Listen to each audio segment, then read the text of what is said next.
Assalamualaikum warahmatullahi wabarakatuh. Selamat pagi Bapak, Ibu guru, Bapak Ibu dari dunia usaha dan industri, serta peserta yang saya banggakan. Sebelum kita masuk materi, saya ingin bertanya dulu. Siapa di sini yang dulu waktu sekolah pernah mendapat tugas kelompok? Biasanya tuh satu orang yang benar-benar bekerja, yang 4 orang ahli memberikan semangat dan doa. Nah, itu proyek zaman dulu. Kalau sekarang, kita berbicara tentang Project Based Learning atau PJBL. Proyeknya bukan sekadar agar nilai keluar atau tugas selesai, tapi yang benar-benar menyelesaikan persoalan nyata seperti yang dihadapi oleh dunia industri. Apa itu Project Based Learning atau PJBL berbasis industri? Kalau disederhanakan, PJBL berbasis industri adalah belajar dengan cara mengerjakan proyek nyata yang sesuai kebutuhan dunia usaha dan dunia industri atau DUDI. Artinya, siswa bukan hanya belajar teori di kelas, tetapi mereka belajar sambil berkarya, belajar sambil menyelesaikan masalah, belajar seperti orang yang benar-benar bekerja. Kalau bahasa sederhananya, belajar sambil mengerjakan pekerjaan yang mirip dengan dunia kerja. Jadi, siswa tidak hanya belajar teori, tidak hanya hafal, tidak hanya bisa menjawab soal pilihan ganda, tetapi mereka benar-benar membuat sesuatu. Misalnya, anak rekayasa perangkat lunak atau anak RPL membuat aplikasi kasir.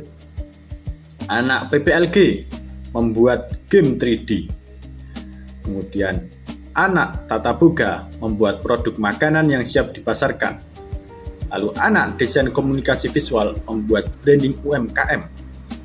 Jadi proyeknya nyata, bukan hanya proyek yang asal jadi yang penting dikumpulkan, tetapi produk nyata yang bisa dimanfaatkan masyarakat, bahkan industri. Mengapa harus berbasis industri sih?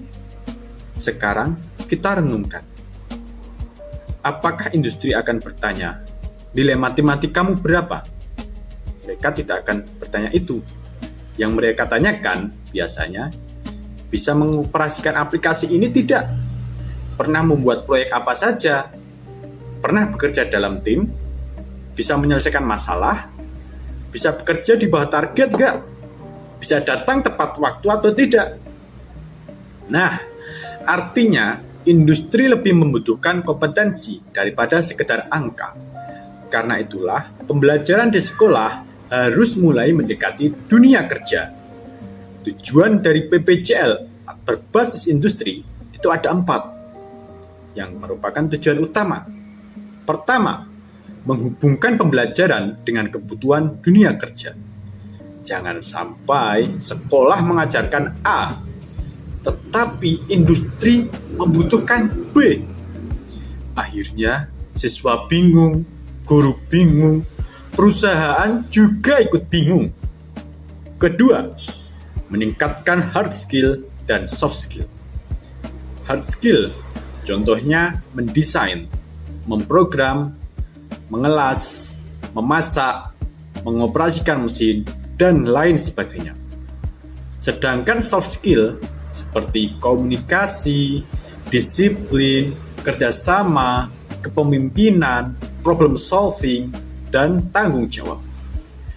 Karena sehebat apapun kemampuan teknis seseorang, kalau setiap hari datang terlambat, industri juga ikut terlambat sayang. Yang ketiga, membentuk karakter kerja. Industri tidak hanya mencari orang pintar, tetapi mencari orang yang bisa dipercaya. Yang keempat, menghasilkan lulusan yang siap bekerja, siap berwirausaha atau buka usaha sendiri, maupun siap melanjutkan pendidikan. Karakteristik PJBL berbasis industri. Apa bedanya dengan proyek biasa? Ada beberapa cirinya. Yang pertama, berasal dari masalah nyata. Misalnya UMKM kesulitan promosi. Nah, siswa diminta membuat strategi pemasaran digital yang efektif dan efisien. Berarti siswa sedang menyelesaikan persoalan yang benar-benar ada. Lalu yang kedua, menggunakan standar industri. Bukan standar yang penting jadi. Kalau di industri, salah sedikit, produk bisa ditolak. Yang ketiga, dibimbing praktisi industri. Jadi, guru itu tidak berjalan sendirian. Ada mentor, ada narasumber, ada asesor. Karena pengalaman praktisi seringkali tidak ada di buku maupun di internet. Lalu, yang keempat, menghasilkan produk yang memiliki nilai guna. Produk yang dihasilkan memiliki manfaat. Kalau selesai dipresentasikan, tidak langsung masuk lemari, tidak langsung mengendap di folder. Syukur-syukur bisa dipakai masyarakat. Artinya, proyek tidak berhenti setelah dipresentasikan, tetapi bisa digunakan. Bahkan kalau bagus, bisa dijual. Kalau bisa menghasilkan uang, siswa senang, sekolah bangga, orang tua lebih senang lagi. Nah, selanjutnya, magang industri atau praktik kerja industri, yaitu PKL. Kalau PJBL itu latihan sebelum bertanding, maka PKL adalah masuk ke lapangan pertandingan yang sebenarnya. Disinilah siswa mulai mengenal budaya kerja profesional, yang dinilai bukan hanya kemampuan membuat aplikasi, tetapi juga sikap, disiplin, komunikasi, kemauan belajar. Karena perusahaan sering mengatakan, skill bisa kami latih, tetapi attitude harus sudah dibawa sejak awal. Pada intinya, kalau PJBL itu simulasi dunia kerja, maka Prakerin adalah praktek kerja industri. Masuk langsung ke dunia kerja. Disinilah siswa benar-benar belajar daya industri, belajar disiplin, belajar target, belajar SOP, belajar bahwa jam masuk pukul 7. Artinya ya pukul 7 sudah masuk, bukan masih perjalanan atau OTW Pak, atau kasus lain. Sebelum bertanya, usahakan cari dan coba beberapa solusi terlebih dahulu. Misalnya, coba solusi A, B, dan C. Jika setelah dicoba semua solusi yang bisa ditemukan diri sendiri, dan masih belum menemukan jalan keluar, benar-benar mentok nih. Nah, barulah bertanya. Jangan langsung bertanya setiap kali menemukan kesulitan tanpa kita mencoba. Yang benar adalah mencari solusi sendiri. Biasakan menyampaikan apa yang sudah kita coba. Contohnya, Pak, saya sudah mencoba solusi A, B, dan C. Tetapi ini masalahnya kok masih belum teratasi. Kira-kira solusi yang tepat bagaimana ya, Pak? Dengan cara ini, kemampuan berpikir kritis, problem solving, dan kemandirian dalam mengerjakan proyek akan terus berkembang. Selanjutnya, kita masuk ke persiapan sebelum magang. Nah, ini nih yang sering terlupakan. Banyak siswa itu berpikir nanti pas magang saya baru belajar. Padahal industri itu berharap kalau kita datang itu sudah memiliki bekal dasar. Yang pertama, kuasai dasar pemrograman. Kalau bidangnya PPLG ya minimal pahami HTML, CSS, JavaScript, variabel, percabangan, perulangan, fungsi, dasar Git dan GitHub. Yang penting itu bukan hafal sintaks, tetapi paham konteks. Karena programmer profesional pun sering membuka dokumentasi.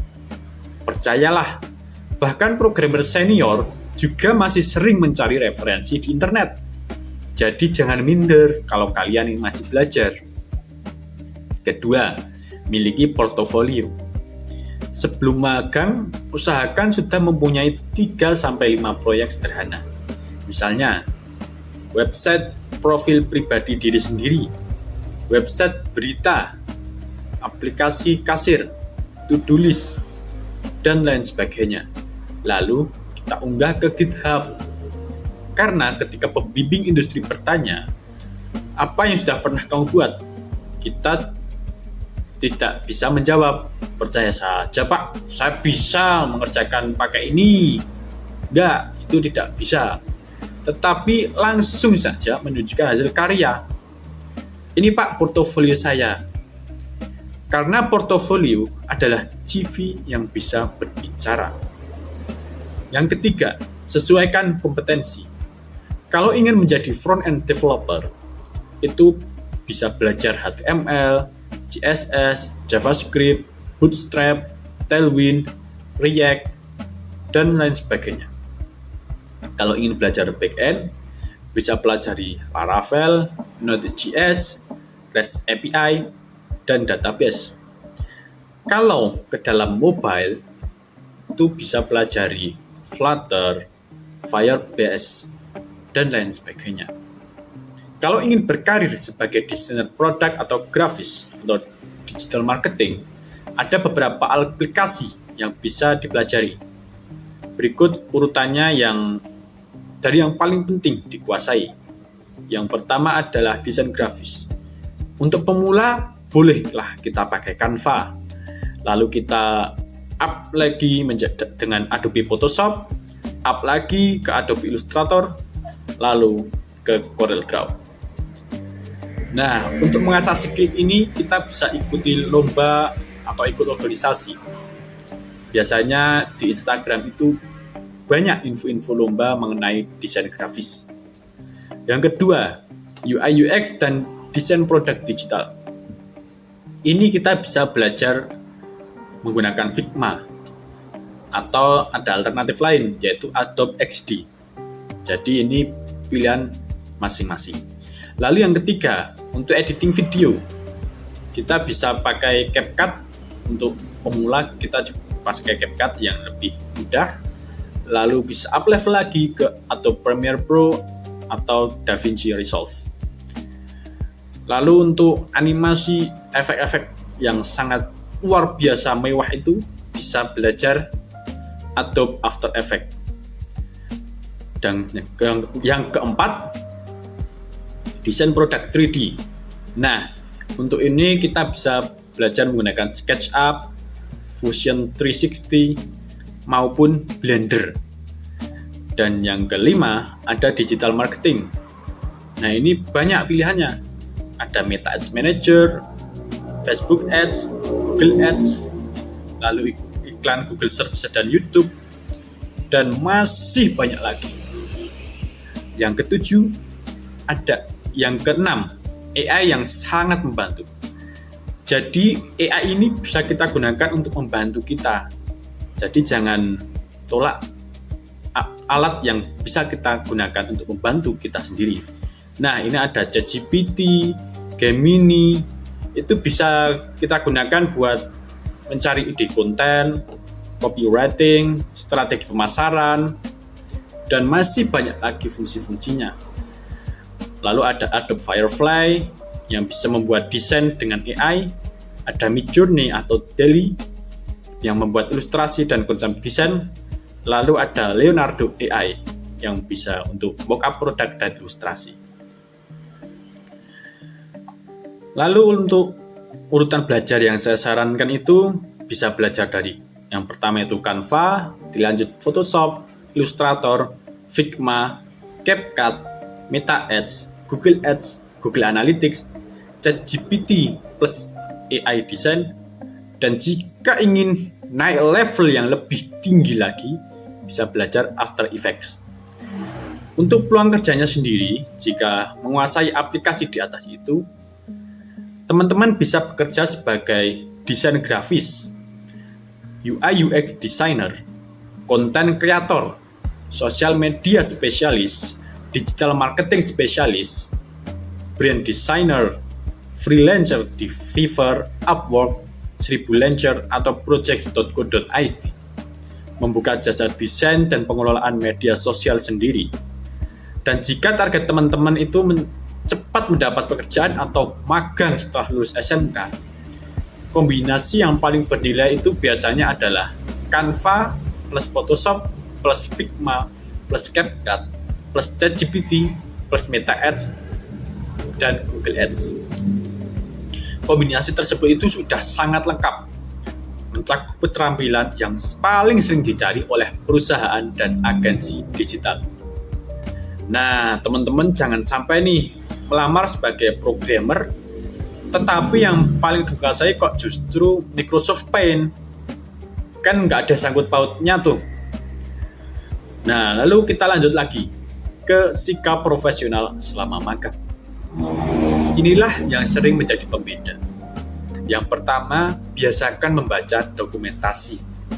Programmer hebat itu bukan hafal semua kode, tetapi tahu bagaimana mencari solusi yang benar, tepat, dan efisien. Yang kedua, jangan malu bertanya. Kalau mengalami kesulitan atau masalah, cari solusi dulu. Kalau belum berhasil, itu baru datang kepada mentor sambil bertanya, sudah mencoba solusi A, B, C, tetapi hasilnya masih belum sesuai. Itu menunjukkan kalau kita mau belajar, bukan langsung bertanya sebelum mencoba. Yang ketiga, disiplin. Budaya kerja yang harus diterapkan itu datang tepat waktu, menyelesaikan pekerjaan sesuai target, bertanggung jawab terhadap tugas yang diberikan, menjaga komitmen dan profesionalisme, karena jam kerja bukan seperti alarm di rumah yang bisa dimatikan lalu tidur lagi. Catat ya itu. Lalu yang keempat, catat semua ilmu baru. Nah, ini penting. Buat jurnal harian, isi dengan materi yang dipelajari atau apa yang dipelajari. Itu berisi kendala yang dihadapi apa, solusinya apa, lalu target besok atau rencana pengembangan berikutnya. Jurnal kecil ini bisa menjadi pengalaman besar di masa depan. Yang kelima, gunakan artificial intelligence atau AI dengan bijak. Sekarang itu zamannya AI. AI itu ada banyak, ChatGPT, Meta, Copilot, Gemini, Cloud, Grok, dan masih banyak lagi. Nah, AI itu boleh membantu, misalnya memahami konsep yang kita masih awam, mencari ide, lalu debugging, dan membuat dokumentasi.